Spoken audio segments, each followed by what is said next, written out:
Welcome back to another Kenikka Sports Show segment here, and I wanted to do something a little different today, Nika. Oh, yes. I wanted to take a close look today at the state of the National League pennant race, basically, and look at some of the teams that are on the outside looking in. Do they have a chance to sneak into the playoffs? Or are we looking at a pretty much set lineup here that's going to maybe play musical chairs with the standings over the last 3 weeks of the season? And yes, you heard me right correctly, folks. It is the last 3 weeks of the regular season. Wow, it flew by so fast. Just like that. It's gone. You wait for the season to start and it's boom, it's over. Oh, it feels like yesterday we were watching the home run derby, and here we are. Yeah. 3 weeks to go. We're going to talk about the state of the NL race, and we're going to kind of conclude with what storylines we're looking at for each of these teams that may or may not be in it, Nika. Okay. So without further ado, if this is your first time here, please do us a solid and hit that like button, subscribe to the channel, and ring that alarm bell for us because we really could use your help. Thank you so much. And keep it here because we will be covering MLB all the way through to the World Series and in the offseason as well. It's actually almost more fun in the offseason sometimes to cover because you just get a lot more juice than and then once that regular season starts, it is a grind and it just flies. It is a grind. Flies by, and you almost feel like you miss a lot of it. It's a marathon. There's a lot of games and a lot of things going on. Well, you don't remember what happened on a specific day, like it's just a blur. Mm-hmm. All right. Well, we are looking at the divisional races in the National League to start with here, and I'm going to just say right off the bat, the NL East and the NL Central are all but decided now. The Brewers with a commanding lead in the NL Central, of course, one of baseball's hottest teams here over the last few weeks. And they are getting hot at the right time, as they say, right, Nika? They're on another 3-game winning streak right now. They are 89-55 as we stand here today. That is, 34 games over 500? Yeah. Wow. That's the best record in baseball at the moment. Definitely. The Cubs are 7.5 games behind them. They are now just 19 games above 500. So just quite a big difference there. And they're not going to catch them. With 3 weeks left? No. No way, Jose. So moving on. The NL East is all but locked up now with the Phillies going on a bender. They went 7-3 over their last 10 games, while the Mets, who were kind of closing, went 4-6 in that same time. You go from 4 games behind to now 7. I'm calling it. The Phillies are going to take this division, and, they do start a big 4-game series tonight in Philadelphia. So if the Mets are going to pull off a miracle comeback, they're going to have to do it through the city of brotherly love and one of the most difficult places in all of baseball to play. Oof. I don't see it happening. If I'm wrong, we'll be here and admitting it like we always do. That's what we do here on the Kenikka Sports Show. We admit when we're wrong. It doesn't happen often, but we do admit it. Sure. All right. Well, that leaves just the NL West, Nika. And it is by far the closest divisional race in all of baseball remaining. The National League West is razor thin. 1 game separates the Padres and Dodgers. And the Dodger fans will be the first to tell you, well, no. It's actually 2 games because we hold the tiebreaker. Okay, fair. Fine. So it's a 2-game deficit, but it's still the closest race in baseball, even with that. Sure, it is. All right. So the Padres and Dodgers both trying their best to outplay each other in the poor category because they both have been struggling. If you see the standings here, 3-7 each over their last 10 games.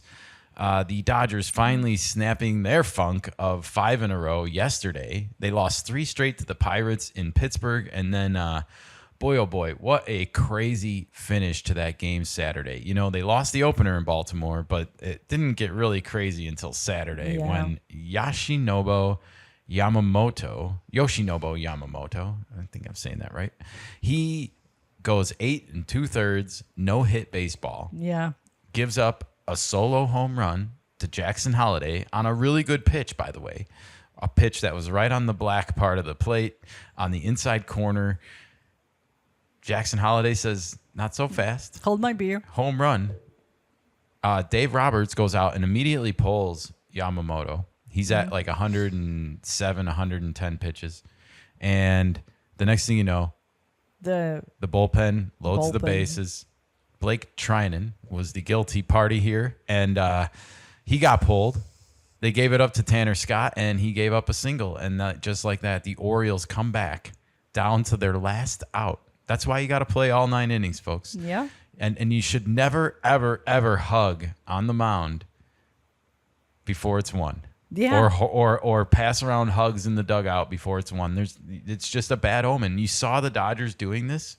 We saw it happening in real time, and we're like, You don't hug on the mound. Yeah, you said that to me. Yep. First thing I said, do not hug on the mound. It's not been good. All right. Well, that was a crazy finish to that game. The Padres, by the way, that was the night they kind of came alive in Colorado and closed to within a game. So after both teams struggled all week, the Padres come out ahead. They're back to within a game. They were down 2 games when the week started. So too early to celebrate for me? Nobody's celebrating. Nobody's celebrating because you see the Giants and the Diamondbacks both underneath them went 7-3 in this time period, and they were both closed to within 4 games of the Padres by like Saturday night. Now, the D-backs lose yesterday. San Francisco loses the last couple in St. Louis. They were winning 3-0 Saturday night and lost in the bottom of the 9th. You just see these crazy endings happening. You know, because we had a full moon or harvest moon this whole weekend, and I think we can put a bow on this whole thing. It's effect of the full moon in sports. Crazy witchcraft happening all around, folks. All right. You can see here that this divisional race is tight, and I thought it would be prudent to maybe look at the Padres and Dodgers schedules here and see if we can't discern who's going to win. Okay. So let's see. The Padres now, they played in Colorado this past weekend. They are heading home. They face the Reds tonight. The Reds are in the playoff picture, as you'll remember. We're going to talk about the wild card in just a second, but the Reds are kind of in the picture. They're just pretty far behind the Padres, but they're just 4 games behind the Mets for that final spot. So they're playing for dear life right now. They did beat the Mets 2 out of 3 this weekend at home.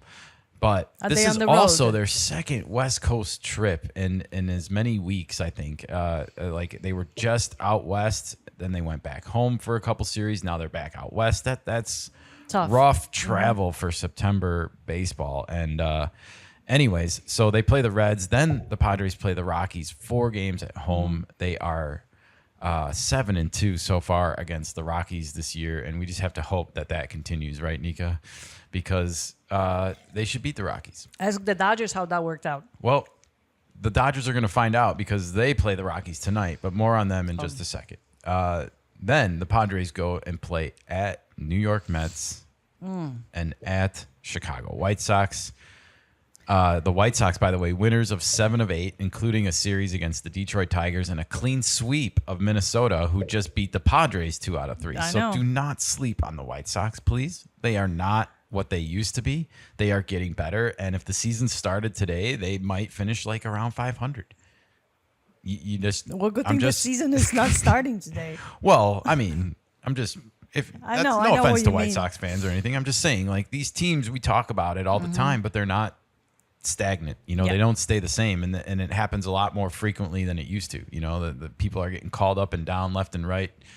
Anyways, all right, then the Padres come home and play the Brewers, and then the D-backs at home to finish the season. So by no means like the easiest stretch of games, especially in the final 2 weeks there. That's a tough schedule. Got to play good this week. Got to win these games this week. Yeah. Put some pressure on the Dodgers. The Dodgers, meanwhile, play the Rockies 3 games at home. Then they head to San Francisco. They play the Giants 3 games there, who are also clinging on to dear life, as we'll discuss in a second. Then we have the Phillies, and that's at home for the Dodgers. Then they play the Giants at home. They finish off the season at Arizona and then at Seattle. That's not an easy schedule either. Yeah, and this just reinforces what we say all the time, that there's no easy games in this league. But if you were a betting lady right now, I'm not going to say a man, but if you were a betting lady right now, who would you put your money on, Nika? Who are you going to say is going to win the NL West? I'm hoping it's the Padres, but I'm going to stick with the Padres. Let Okay. it be wrong or right, doesn't matter. I chose the Padres before the season started, and I'm going to stick with it. Yeah. I got to believe. And I think the reason why I choose to believe is because I don't think the Padres can get to the World Series without winning the West. Because it's a lot harder. they are not going to get one of those top 2 spots right now. They are not going to get the bye. They have to get home field advantage in that first round because right now, if the season ended today, Nika, all 3 games would be at Wrigley Field for the Padres. It's tough. Ouch. You win that division, all of a sudden you're hosting the Mets 3 games in San Diego. That's a lot different. A lot more digestible. Way more. So it's pedal to the metal time. It you know? is. And that's the easiest path to get to the World Series versus trying to go with the wild card. And let's look at that wild card, Nika, because the Cubs right now are in pole position, as I'm calling it. They are leading by 3 games.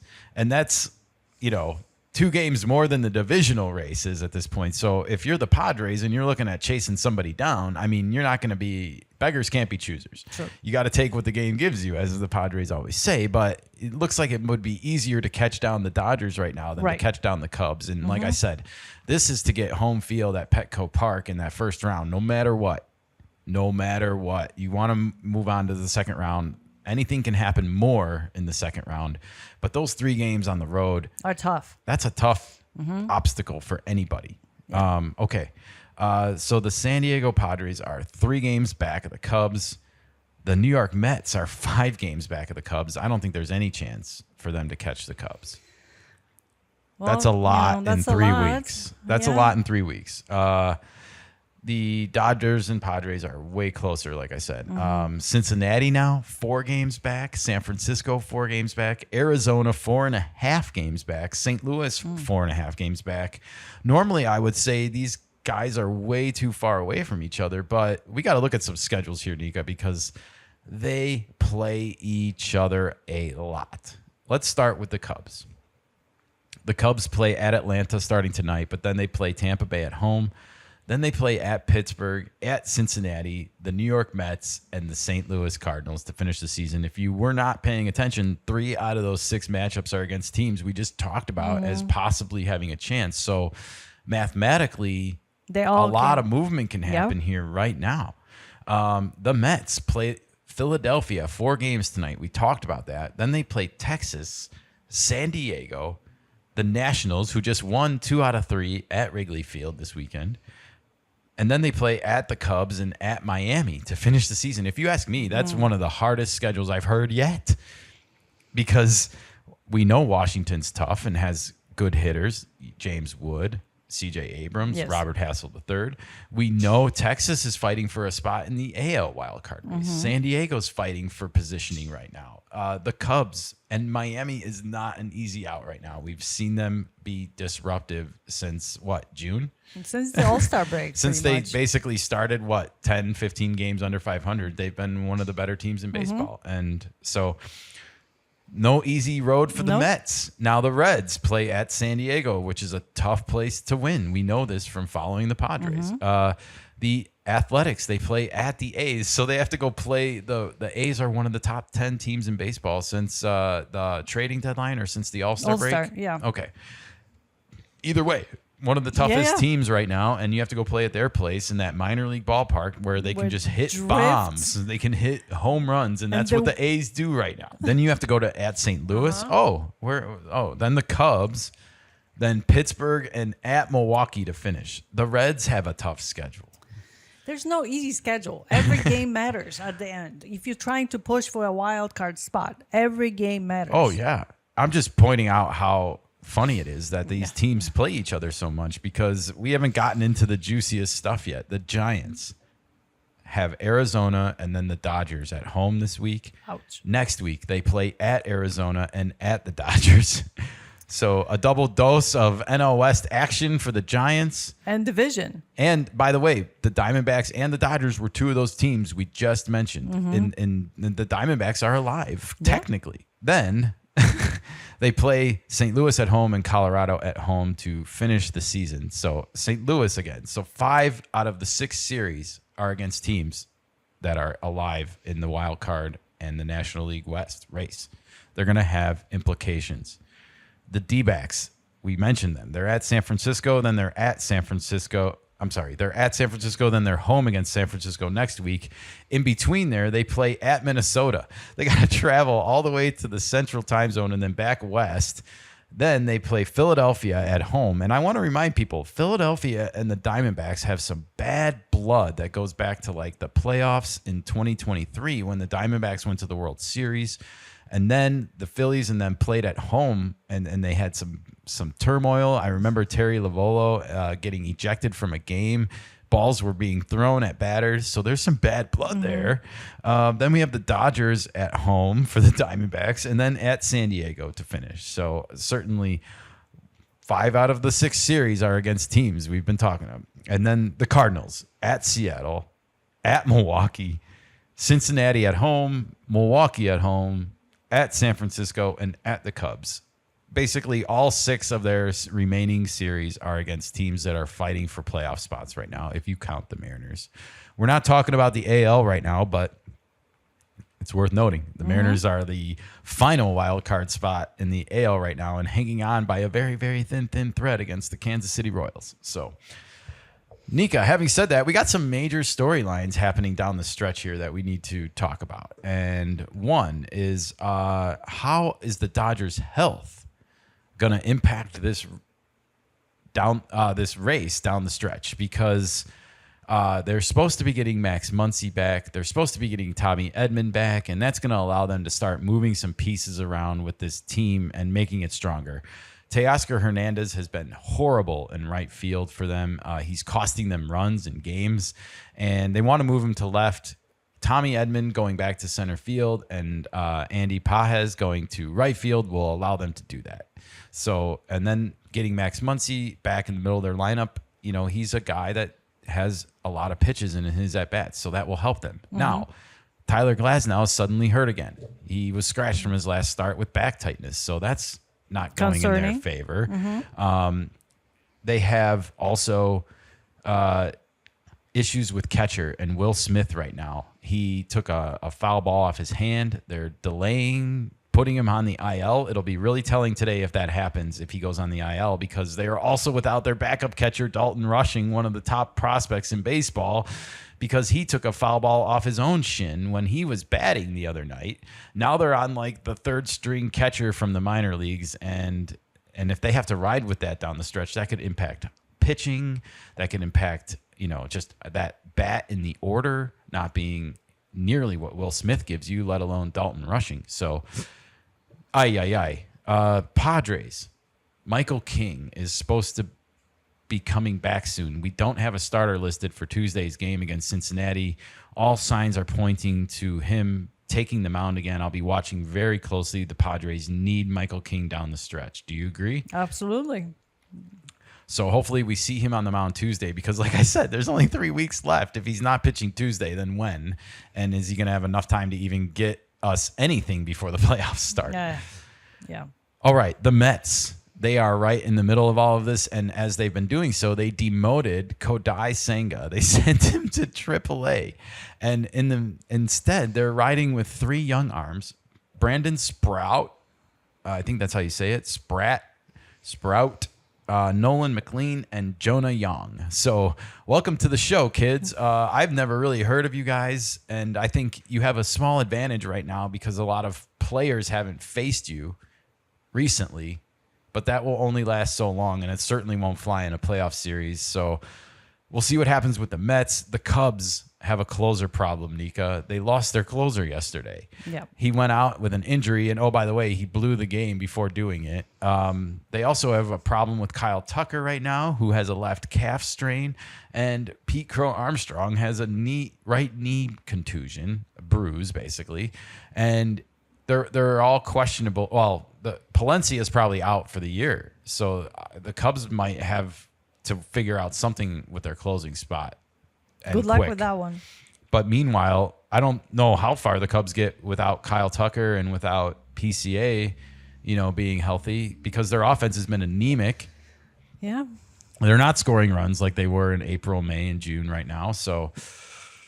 And there's been some criticism that Kyle Tucker will not go on the injured list because He doesn't want to. he is in a contract year and he doesn't want to. And apparently the player has to agree to go on the injured list. And so Okay. drama is everywhere, Nika. It's all around these teams as they fight to make a push. Now, do we think any of these teams that are on the outside looking in right now have a chance based on all this information that we've looked at?